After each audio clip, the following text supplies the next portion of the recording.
Bonjour et bienvenue, c'est vendredi 14 h, une émission remplie de joie et de chansons aujourd'hui, puisqu'on va parler comédie musicale avec une grande exposition que vous verrez à la Philharmonie de Paris si vous venez passer les fêtes de fin d'année dans la capitale. Elle se double d'une rétrospective de la Cinémathèque consacrée aux comédies musicales. Et pour nous en parler, nous recevons le commissaire de l'exposition, le journaliste Ntebin. Bonjour. Bonjour. Merci d'être des nôtres. Vous étiez déjà venu nous parler de cette exposition au moment de son ouverture à la Philharmonie il y a quelques semaines. Vous allez nous dire tout à l'heure si elle a rencontré son public. De musique, il en est aussi question avec le retour de Mary Poppins. Et oui, la supercalifragilistique Nani est de retour, on verra cela. Du chant, il y en a également, même si ce n'est pas une comédie musicale, dans Rémi sans famille, l'une des grandes sorties de cette fin d'année. Rémi sans famille, le film avec Daniel Auteuil et Malom Paquin. Bonjour Malom. Bonjour. Merci d'être des nôtres. Un film mis en scène par ton voisin. Je me permets de te tutoyer, si ça ne te dérange pas. Antoine Blossier, bonjour, metteur en scène de Rémi sans famille. Merci d'être également avec nous. En fin d'émission, je vous parlerai rapidement de mon coup de cœur de la semaine. C'est le lumineux Troppa Grazia. Rémi sans famille, on en parle tout de suite avec vous, Antoine Blossier et Malom Paquin. On regarde d'abord la bande-annonce de ce nouveau Rémi sans famille et puis vous nous en parlerez ensuite. Je ne m'étais jamais confié à personne sur mon histoire. On va où? Tu le sais très bien. Je te conduis à l'orphelinat. Rémi! Non! Attrapez-le! Attrapez-le!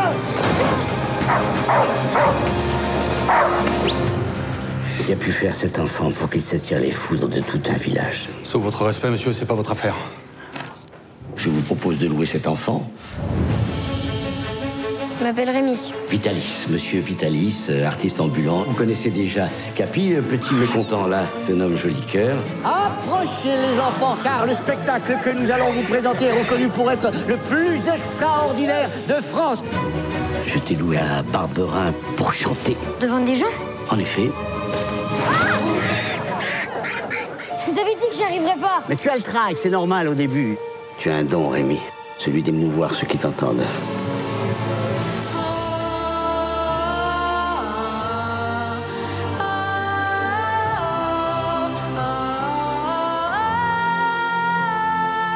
Mon maître ne m'avait pas menti. J'aimais chanter.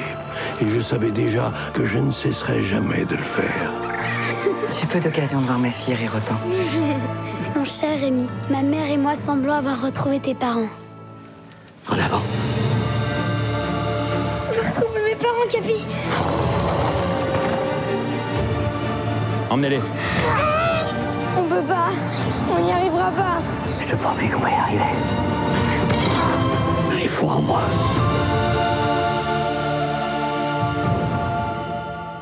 Alors Malom, on va commencer avec toi. C'était ton premier rôle Oui. au cinéma et premier rôle du film quasiment, quasiment ex aequo avec Daniel Auteuil. Qu'est-ce que tu as ressenti quand tu as su que tu aurais le rôle? Alors, quand j'ai su que j'avais réussi à décrocher Rémi, j'étais malade, j'avais une gastro. J'étais dans mon canapé et maman est venue me l'annoncer et j'ai fait « ouais » et puis j'ai vomi. Ah, d'accord, bon. Du coup, j'étais pas forcément en très bon état quand je l'ai appris, mais j'étais vraiment super content. Et comment tu t'es préparée pour ce rôle? Alors, il y a une coach qui s'appelle Amour Wheeler qui, en fait, est venue plusieurs fois à la maison avant le tournage pour, du coup, m'instruire, on va dire, le cinéma. Où elle me disait, tu sais, par exemple, dans des situations de rire, il faudrait que tu bouges plus tes mains. Il va falloir, dans les situations de pleurs, que tu te mettes en condition. Puis on travaillait des petites scènes du film, en fait. Et c'est comme ça que je me suis préparée au film. Et tu avais lu le livre ou... Non. Non? Et ça t'a donné envie de le lire ou quoi? Non, je ne le lirai jamais. Tu le liras jamais. Ah bon. Mais est-ce que tu sais quand même qu'il y a très longtemps, au siècle dernier, tu n'étais pas encore née, Oui. il y a eu un dessin animé que dont tous les enfants, enfin, tous ceux qui ne sont plus enfants aujourd'hui, mais ont l'air dans la tête. Tu en as entendu parler quand même de Rémi sans famille. Alors, qu'est-ce que tu pensais de l'histoire quand tu as quand même lu le scénario? Oui, j'ai lu le scénario. J'ai lu 3-4 versions du scénario, je crois. Et j'ai beaucoup aimé Rémi. J'ai beaucoup aimé son personnage parce qu'il affronte tout avec une âme d'enfant dans un monde d'adulte. Et j'ai trouvé qu'il était très combatif et que dans ses yeux, il y avait tout le temps une lueur d'espoir. Enfin, dans le texte, du coup. Et j'ai trouvé vraiment très bien écrit et très beau. Et jouer avec les animaux, c'est compliqué ou pas? Parce que là, il y a un chien, Ouais. un singe, et puis surtout, il y a des c'est loups. différent. C'est différent avec le chien qu'avec le singe, en fait. Parce que le chien, il était super bien dressé. Et vraiment, c'était quelqu'un... Enfin, pas quelqu'un, Ouais, plutôt c'était un être C'était un vivant. être vivant très... il faisait des tours que... Très intelligent. Ouais, voilà, qu'on peut même pas imaginer. Et le petit singe, lui, c'était autre chose. Est-ce que ça vous a occasionné des moments compliqués au moment de tourner? Il fallait refaire des prises parce que le singe n'était pas forcément... Ouais. On va lui poser la question. Parce que Malo m'a pas vu Dites-moi, tout Antoine. ce qui se passait, en fait. Donc, C'est toujours compliqué, les animaux, hein, pour un c'est réalisateur. toujours compliqué. Là, on a un peu cumulé. On a pris des enfants. Il paraît que c'est très compliqué. Il se trouve que ça n'a pas été le cas avec Malôme. Non, effectivement, avec Darkness, qui interprète Capi, ça a été assez simple parce que son dresseur et lui se connaissent très bien, qui savaient déjà faire beaucoup de choses. Et limite, je parlais au dresseur comme à un acteur et puis il reproduisait. Et c'est comme s'il traduisait finalement pour que le chien fasse ait des expressions, indépendamment des tours d'ailleurs. En ce qui concerne Tito, qui interprète Jolicoeur, on va dire que c'est un caractère et qu'il... Voilà, c'est une nature qu'il faut filmer. C'est quelque chose de cet ordre-là. Après, il est adorable, il est très expressif. Mais il s'agissait de faire ce qu'on appelle l'effet Kuleshov, c'est-à-dire qu'on le filme et ensuite on va filmer la situation en contre-champ qui permet en fait au montage de jouer la situation. Que tout ça soit très fluide. Alors, Malôme, est-ce que tu connaissais Daniel Auteuil? Oui, bah oui. Enfin, je l'avais vu dans Les Sous-Doués. C'était pas du tout le même genre de rôle, mais non, enfin, en soi, je le connaissais de nom et du coup dans Les Sous-Doués. Mais je l'ai vraiment découvert sur du coup Rémi. Et comment la relation entre vous deux, ça a marché ou Au pas? début, je savais pas trop où me placer parce qu'il fait beaucoup de blagues, mais tu sais, moi, je débarquais dans le cinéma, du coup, je savais pas. Ouais, voilà, je savais pas trop me mettre, j'étais impressionnée. Et en fait, il m'a très très bien accueilli. C'est vraiment quelqu'un de très très gentil. Alors, on va voir une scène dans laquelle vous êtes tous les deux un extrait du film. C'est le moment où tu n'arrives pas à chanter. Regardez. On salue. Merci, cher spectateur, merci. Pour clôturer ce spectacle, je vous propose à présent un peu de douceur. Une voix d'ange qui saura émouvoir les cœurs les plus endurcis. C'est une première pour ce jeune prodige aussi. Je vous demande de l'encourager par un tonnerre d'applaudissements.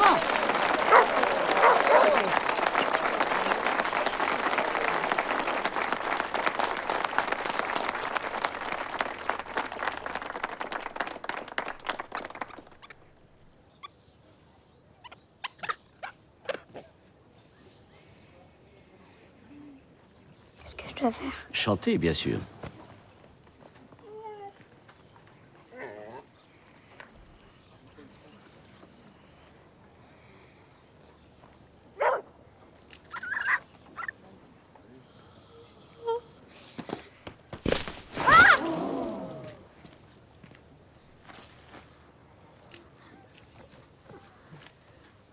Eh bien, pour une première, c'est un succès.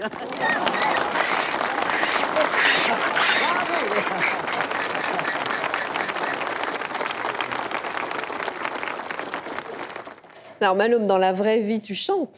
Oui. Est-ce qu'il t'est arrivé d'avoir comme ça des moments de trac où on a la voix complètement blanche comme ça?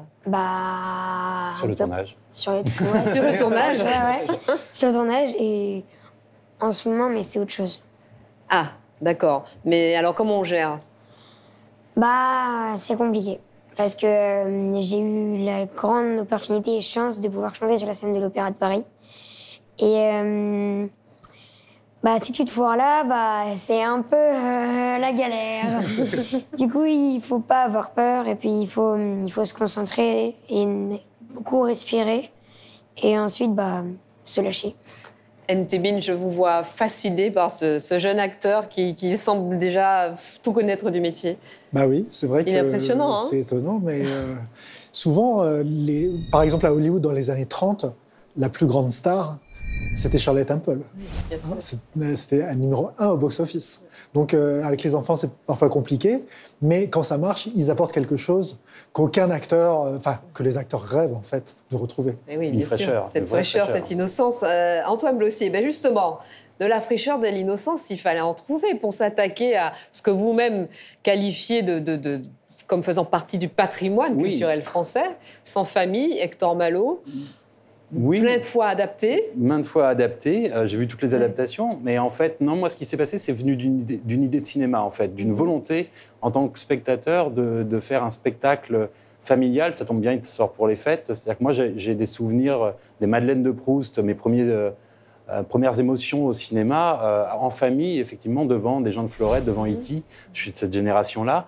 Et en fait, je cherchais ça. Et mon épouse m'a dit de lire ça en famille à ce moment-là. Moi, je connaissais le dessin animé comme tout le monde, avec le côté un peu dur, cruel et anxiogène. Et au départ, j'ai eu de la réticence. Mais en le lisant, j'y ai vu matière à effectivement faire un film très optimiste, malgré les événements, plus solaire qu'on ne peut le croire. Et essayer de retranscrire cette magie de l'enfance, c'est-à-dire que c'est essayer de retranscrire ça. Donc je ne me suis pas positionné, je savais que c'était un film patrimonial, j'ai tenu à ce qu'il soit fait en France, bien évidemment, mais je ne me suis pas positionné en me disant je m'attaque à quelque chose de dur, sinon honnêtement j'y serais encore. Alors comme Bin et moi, on est un peu moins jeunes que vous, on avait lu le livre. Moi je l'ai lu en bibliothèque verte. Mais oui, c'est ça, on le lisait en bibliothèque encore de la verte. couverture. Et c'est un livre qui est très sombre, hein. Le récit est très oui, puis c'est un livre très... C'est presque du Dickens en fait. Hein. En fait, Hector Malot l'a écrit en pensant à Oliver Twist. Il voulait faire un Oliver Twist français, donc... mais effectivement, c'est presque misérabiliste, c'est-à-dire que c'est naturaliste. Et c'est vrai que moi, cette approche-là, je ne voulais pas forcément aller dedans. C'est-à-dire que je voulais avoir les éléments dramatiques qui fassent évoluer cet enfant, parce que c'est un passage quelque part à l'âge adulte, enfin c'est une évolution. Et donc il y a certains éléments dramatiques. Maintenant, je ne voulais pas le jouer naturaliste. Je voulais vraiment en faire un conte, parce que je pense que ça universalise le propos, en fait. Complètement. Alors c'est tout à fait un conte, et c'est un joli conte de Noël. Vraiment, le film à aller voir pendant les fêtes, avant les fêtes, etc., en famille. Et on sent que vous avez voulu lui donner beaucoup d'ampleur, en fait. C'est presque hollywoodien comme traitement. Oui, c'est pas pour satisfaire mon ego. Hein. C'est juste que, comme je vous disais, moi j'ai grandi avec des films de cette ampleur, des productions et réalisations de Claude Berry en France. Et même, puisqu'on parle de comédie musicale, aussi des films de l'âge d'or d'Hollywood, des choses qui me parlent, qui sont du grand spectacle. On peut croire que c'est de la prétention de temps en temps. Moi, je pense que c'est de l'ambition, et je pense qu'au cinéma, on y va aussi pour rêver, pour s'enthousiasmer, et puis on avait des paysages tellement magnifiques qu'il fallait leur rendre hommage aussi. Vous avez tourné où ? On a tourné dans le sud-ouest, en Aubrac, et puis près d'Albi, dans le village de Cordes-sur-Ciel. En région parisienne aussi. Oui, pour le studio, principalement. Mais même dans le livre, il y a un côté picaresque. En fait, c'est une sorte de road movie. Moi, j'ai ce souvenir-là. J'ai souvenir de quelque chose qui n'était pas si éloigné que ça de Pinocchio, par exemple. C'est vraiment une vraie référence, que ce soit le livre, que ce soit le Walt Disney de l'époque. Il y a cet aspect épique, il y a cet aspect aventure à hauteur d'enfant, en fait. Et l'idée, c'était effectivement de faire voyager dans la France de l'époque. Rémi sans famille d'Antoine Blossier avec Daniel Auteuil, Virginie Ledoyen, Jacques Perrin, entre autres, évidemment Malhomme qui est là avec nous, en salle depuis le 12 décembre. Avec Noël viennent les jolis contes comme Rémi sans famille, les dessins animés comme Le Grinch ou Pachamama que nous vous conseillons, et viennent les comédies musicales. La Cinémathèque de Paris leur consacre une rétrospective tout au long du mois de décembre, parallèlement à la grande exposition organisée à la Philharmonie de Paris depuis plusieurs semaines sur les comédies musicales. Ntebin, vous en êtes le commissaire, vous êtes aussi journaliste, maître de conférences en études cinématographiques à la Sorbonne. Alors, est-ce qu'elle marche, cette exposition qui a démarré il y a quelques semaines ? Elle cartonne, en fait. Donc, et je dis ça, c'est vraiment qu'on ne s'y attendait pas forcément. Mais ce que les gens ont découvert, c'est que c'était une exposition pour les familles. C'est-à-dire que, voilà, avec mes références, on aurait pu se dire ça va être une exposition savante. Mais on a quand même privilégié le spectacle avant tout. Et les spécialistes, ils arrivent à s'en sortir parce qu'ils ont des petites niches où ils peuvent se brancher et ils ont des contenus un tout petit peu plus exigeants, qui approfondissent le sujet, quoi. Mais ça veut dire que la comédie musicale fascine encore, même si ce sont souvent des classiques vus et archi-revus. Mais pas forcément en France, déjà. C'est pas qu'elle fascine, c'est qu'on est dans le spectacle total. Donc, en fait, on oublie qu'on est au spectacle. Et parfois, dans une salle de cinéma, quand on est placé un peu loin, on a du mal à entrer dedans. Mais là, le scénographe, Pierre Giner, il a imaginé un écran qui a 24 mètres de base, un écran géant, un multi-écran, ce qui fait qu'on est dans l'univers. Donc, si on est allergique, évidemment, on part en courant. Mais sinon, il suffit de se laisser aller. Et puis, si on traverse la porte pour aller derrière cet écran, il y a un cours de claquettes avec un claquettiste qui apprend aux visiteurs, en chair et en os, à faire quelques pas de claquettes et une petite chorégraphie. Et oui, mais donc l'exposition est à la Philharmonie jusqu'à mi-janvier, 19 Oui, jusqu'au 27 janvier. 27 janvier. Et tout le mois, tout le mois de décembre, il y a cette rétrospective de comédie musicale à la Cinémathèque, en parallèle avec l'exposition. On l'a vu, on l'a revu, on l'a entendu 100 fois, mais on s'en lasse pas de Chantons sous la pluie. Hein. Regardez.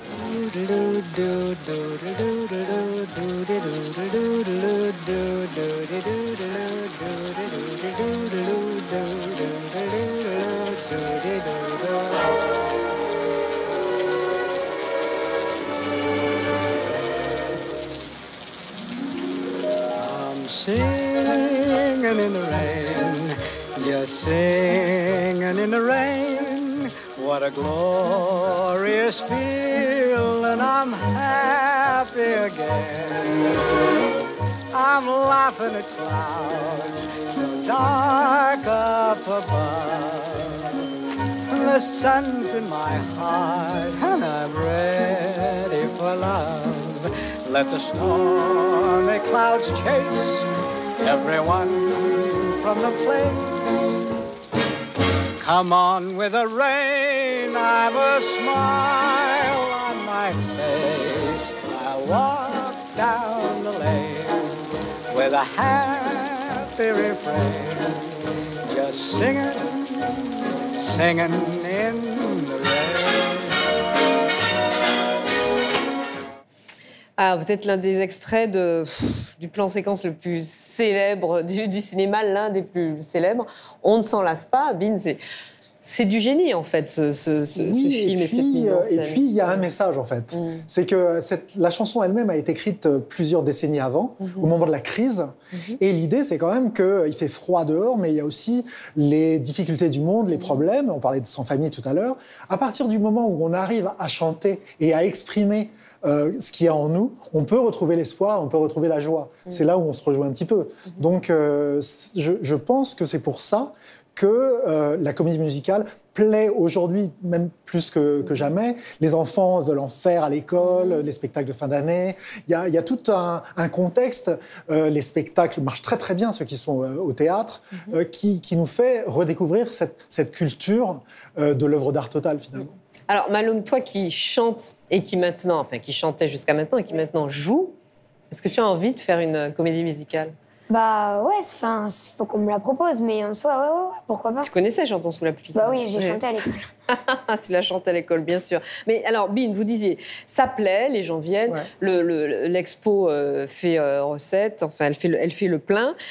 Mais pourquoi, malgré ce succès populaire permanent des comédies musicales, c'est quand même un genre qui reste rare. Alors évidemment, il y a La La Land, les choristes, des chansons d'amour, Moulin Rouge par exemple, mais ça reste quand même très rare aujourd'hui par rapport à cette grande époque des Gene Kelly. Vous savez, c'est un genre qui respire la liberté, la joie de vivre et l'espoir, mais c'est un genre qui en fait coûte très très cher.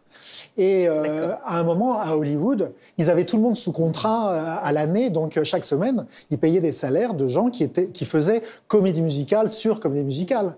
Et à partir du moment où c'est devenu du coup par coup, et c'est ce que raconte Damien Chazelle, le réalisateur de La La Land, que j'ai interviewé pour l'exposition. Il dit, maintenant, pour en produire une, déjà, il faut se battre pendant des années, et puis il faut reconstituer pour un seul film toute une structure de studio qui n'existe plus. Donc, ça coûte très cher. Il faut s'y prendre des mois, voire des années avant, faire composer la musique, les chansons, écrire un scénario qui aille avec, trouver le casting qui sera à la fois assez porteur, mais aussi capable, avec des coachs. C'est comme... on n'est pas forcément... Quand ça marche, regardez La La Land, c'est quand même extraordinaire. Et à chaque fois, on se dit, c'est un peu comme avec le western, on se dit, ça y est, il y en a une nouvelle, et puis ça va repartir. Et puis, en fait, il faudrait qu'il y ait, après un succès, il y a 10 productions qui se montent, mais il suffit qu'on se dise, ça n'a pas bien marché, donc on redevient timide. Mais, et même dans le marketing des films, on dit... A Star is Born, ça n'est pas une comédie musicale. Bohemian Rhapsody, c'est pas une comédie musicale.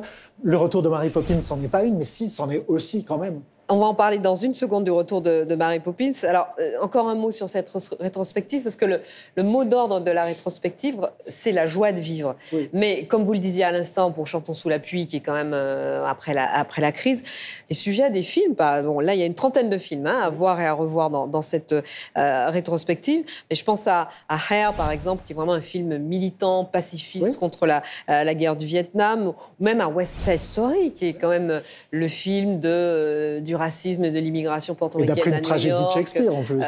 Voilà, une tragédie, il y a quand même 3 morts, etc. Donc, c'est quand même des films qui traitent de sujets graves. Mais l'idée, c'est que même dans l'histoire la plus sombre, et je pense même à des films comme Dancer in the Dark, où il arrive les pires choses à l'héroïne, eh bien, les seuls moments de joie de vivre ou d'espoir, c'est quand les gens arrivent soit à dépasser, à transcender, ou à même exprimer la violence de leurs émotions à travers le chant et la danse, et ils vont transmettre ça aux spectateurs. Donc, les rares moments de Björk où elle reprend goût à la vie, c'est quand elle se rêve dans une comédie musicale. C'est un petit peu ce qui arrive au personnage, au couple de La La Land, qui, voilà, il leur arrive plein de problèmes, ils n'arrivent même pas à faire carrière, etc. Mais à partir du moment où ils sont soit amoureux, soit suffisamment rêveurs pour se plonger dans un univers de comédie musicale, l'espoir est encore permis. Alors, vous en parliez à l'instant, en cette fin d'année, un retour, un remake du film qui a marqué des générations d'enfants. Le retour de la supercalifragilisticexpialidocious Nani. Tu sais le dire, celui-là? Supercalifragilisticexpialidocious. C'est Marie... premier sans famille. Hein. Voilà, c'est Mary Poppins, évidemment. La bande-annonce du remake.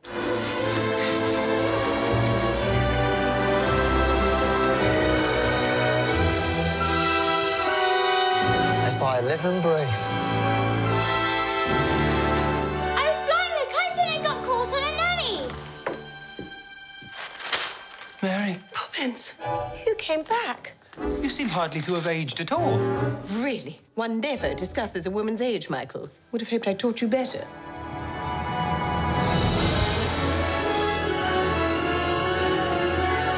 What brings you here after all this time? Same thing that brought me the first time. I've come to look after the bank's children. Us? Oh, yes, you too. We're about to lose our home. Everything's fallen to pieces since your mother. I miss Mother. Nothing's gone forever, only out of place. It's a good thing you come along when you did, Mary Poppins. How'd you do that? Do what?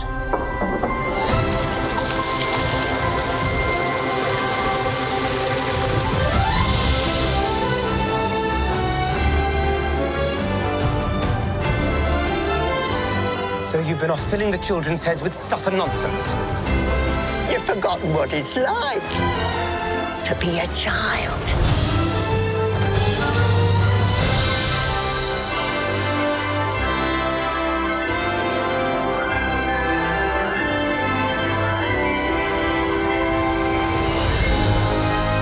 Everything is possible. Even the impossible.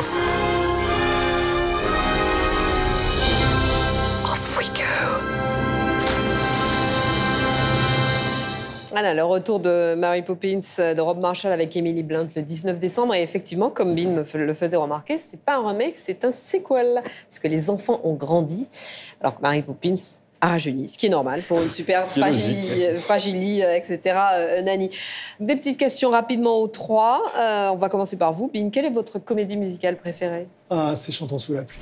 Ah oui, c'est pour ça qu'on ouvre l'exposition avec une salle qui est dédiée à ce film-là, parce que c'est un film qui raconte des choses, même sur l'histoire du genre. Parce que c'est l'histoire, c'est un peu la même histoire que The Artist. C'est une vedette du cinéma muet qui n'arrive pas à passer le cap du cinéma parlant, et la solution pour qu'il y arrive, c'est de faire une comédie musicale. Antoine, votre comédie musicale Je vais faire préférée? franco-français, je vais dire Les Demoiselles de Rochefort. Ah oui, bien sûr. Mais avec tout le ça, même acteur en plus. Exactement. Donc, Les Demoiselles. Et alors, toi, Malomé, est-ce que tu en as une préférée? Ouais, mais elle fait un peu nul, mais bon, c'est Robin des Bois d'Anne Pokora. D'accord, mais c'est juste une question d'époque, c'est tout. Laquelle vous chantez sous la douche? Chantons sous la pluie aussi? Ah, mais moi, alors, vous allez tout savoir, mais moi, je prends des bains, en fait. Ah ben là, vous avez le temps d'en chanter beaucoup. Voilà, je les repasse en boucle, en fait. Est-ce qu'il y en a une qui vous fait pleurer à tous les coups? Oui, c'est une chanson qui est chantée par Fred Astaire et Ginger Rogers dans Follow the Fleet et qui s'appelle Let's Face the Music and Dance, écrite par Irving Berlin. Et là, vous pleurez à tout. Et là même la petite introduction musicale, déjà, ça y est. Alors, celle que vous avez vue le plus grand nombre de fois? Je pense que c'est celle que j'ai vue le plus grand nombre de fois quand j'étais gamin, parce que je l'ai vue à sa sortie, c'était My Fair Lady. Ouais. Parce que je l'ai vue quand j'avais 8 ans. Tout ça, c'est des super films, hein, Antoine. Ouais. Vous en avez une que vous avez vue plusieurs fois aussi? Moi, j'ai West Side Story, que j'ai vraiment... Et je chante sous la douche Maria. Eh ben, on n'habite pas ensemble, mais on est pareil. Hein, parce que moi, c'est je chante très fort. West Side Story, je chante Maria sous la douche, Maria. Et celle que j'ai vue le plus souvent, c'est West Side Story aussi. J'ai vu, je pense que j'ai dû la voir pas loin de 100 fois. Les comédies musicales rétrospectives à la Cinémathèque de Paris, c'est jusqu'au 6 janvier, en partenariat avec la Philharmonie de Paris, où la grande exposition consacrée aux comédies musicales continue jusqu'au 27 janvier. C'est l'heure du coup de cœur. Et mon coup de cœur cette semaine, c'est Troppa Grazia. Accent très approximatif, accent italien très approximatif. C'est mon coup de cœur donc parmi les films sortis en salle cette semaine. Elle voit la Vierge et elle se parle. Voilà, c'est ainsi qu'on décrit Lucia. Lucia, mère de famille célibataire, géomètre consciencieuse, engagée pour délimiter un terrain municipal en pleine campagne italienne, avec des plaines très blondes, de vertes vallées. Elle voit la Vierge, elle se passerait bien de cette encombrante campagne, à moins que cette apparition ne soit tout simplement sa conscience, voire la conscience de toute une région où tout le monde ment. La corruption, c'est nous tous, entend-on au détour d'une conversation, et une région où on s'apprête à céder à des promoteurs un magnifique espace bientôt transformé en centre commercial. Va et parle aux hommes, intime la Vierge à Lucia, va et empêche-les de le faire. Eh bien, moi qui ne suis pas la Vierge, mais qui ai aimé ce film, je vous dis, allez le voir et laissez-vous transporter, laissez-vous gagner par la foi en Lucia, campée par une Alba Rohrwacher, comme à son habitude parfaite, dirigée par un Gianni Zanazzi inspiré. Regardez. Perché hai scelto Lucia per fare questo lavoro? Me lo dici? Perché è una disgraziata. È l'unica che può firmarmi quelle carte senza creare problemi. Credo che sia una barbona qua vicino a me. Mi dispiace, non ho niente, è che quando lavoro lascio tutto in macchina. Oh! Ma sei pazza? Tu sai chi sono. Io sono la madre di Dio. Ti sei sbagliata. Dico, magari tu volevi andare nella casa a fianco, no? Sono venuta solo per te. Dio, che spiga. Tu devi fermarli e dire loro di costruire una chiesa. No. Come no? Io sto impazzendo. Fa esplodere tutto, Lucia. Cos'è, Lucia? Niente, capita. Che cosa? Vede la Madonna. Io in questo quadro non vedo niente di positivo. E la Madonna ha un gran numero di follower. Di acqua. Acqua. Acqua! Acqua! Che c'è di male a cercare di essere più felici? Niente. Questa sei tu. Troppa Grazia de Gianni Zanazzi avec Alba Rohrwacher, sortie prévue le 26 décembre. Voilà, c'est fini pour aujourd'hui et puis c'est fini pour cette année. Vendredi 14h à voir sur icinema.com nos près de 60 émissions depuis le début de l'aventure. Encore un best-of pour les fêtes et puis nous devrons tirer notre révérence. Nous aurons passé de très très beaux moments de cinéma sur ce plateau avec vous. Merci à mes invités. Ils n'étaient pas au courant. Derniers invités de l'année. Merci surtout à la petite équipe, hyper motivée, hyper pro. On ne pleure pas en régie, je vous entends, qui m'a accompagnée tout au long de cette année pour produire chaque semaine, avec peu de moyens, mais beaucoup d'ambition, cette émission d'amoureux du cinéma. Merci à Bruno Bard qui est venu me chercher pour m'amener jusqu'ici. Vendredi 14h, c'est un joli projet, une belle émission, un état d'esprit. Une équipe de passionnés, dévoués, engagés à fond à votre service, à celui de celles et ceux qui font le cinéma qu'on aime. À eux, à vous qui nous avez soutenus en regardant l'émission et en la partageant. Un grand merci. Bonne route et bon film sur notre plateforme icinema.com. À bientôt, j'espère.